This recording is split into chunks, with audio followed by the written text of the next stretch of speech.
Let's try this. Huwag nang siya mo si Marites. Magkakaroon ng bagong partner ang mga Montenegro sa pagdating nga nitong si Mr. Kwan, kung saan isa din sa pinakamayaman at sikat sa bansa na iyon, na makakatulong umano sa paglago masyado ng naturang negosyo ni Ramon Montenegro. Nagulat si Marites sa kanyang mga nasaksihan dahil maging siya ay pinakilala rin sa naturang bisita na siyang hindi nagustuhan ni Don Julio. Sinabi nito na dapat ay hindi na sinasama itong si Marites. Ngunit ang sagot naman itong si Don Ramon ay kailangan nilang isama si Marites dahil magiging partner rin siya ng pamilya at dapat may alam siya sa negosyo na kanyang hinahawakan. Mabilis namang magkasundo ang magkabilang panig. Hindi lang yun, naging maayos ang takbo ng kanilang pag-uusap. Bukod pa roon ay dumating din itong si Tanggol maging ang anak ni Mr. Kwan na ito nga si Veronica. Malagkit ang kanilang tinginan. Saan kaya mauwi ang kanilang mga tinginan? Magkakaroon kaya ng chance ang dalawa? Mahuhulog kaya ang dalawa sa isa't isa? Yan ang ating pagkaabangan.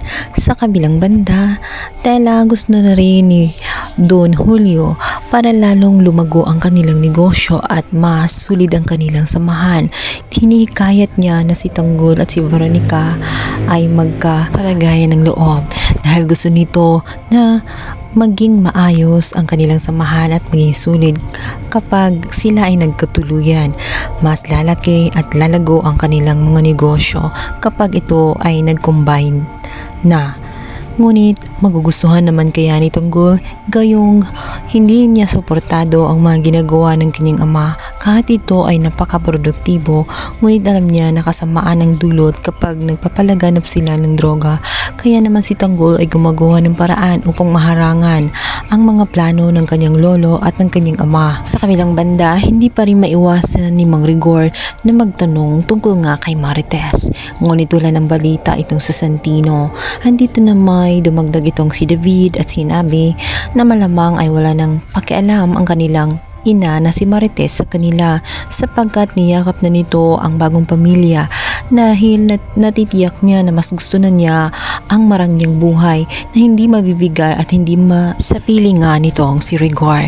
Hindi matanggap ni Rigor ang katotohanan ngayon kaya naman nagdadamdam pa rin siya at punong-puno ng hinanakit. Pinangako niya sa kanyang sarili kasama ang baril na hawak-hawak niya kung saan kung hindi rin naman mapupunta sa kanya itong si Marites ay wala na manong makikinabang sa kanya. Hindi ito mapupunta kay Ramon. Ano kaya ang kanyang plano? Tuluyan kaya niyang patayin ang kawawang si Marites?